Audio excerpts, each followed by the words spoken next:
新疆的发展呢是非常迅速的，有两个特点吧。一个特点呢，应该说是全面发展，经济发展、社会进步、人权保障是齐头并进的。第二个特点呢，就是发展的速度很快，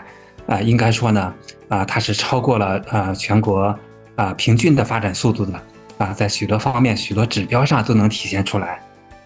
新疆的发展呢是很有新意的，除了这个传统工业，除了这个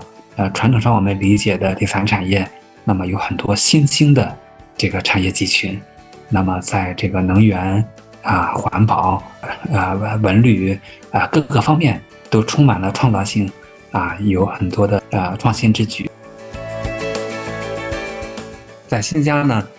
一般预算的公共支出放在民生上的就是超过了70%，也就是说，这个政府呢把大量的这个精力物力、人力、财力，那么都花在这个惠及民生上，发展经济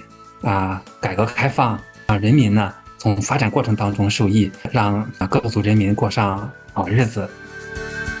当代中国人权观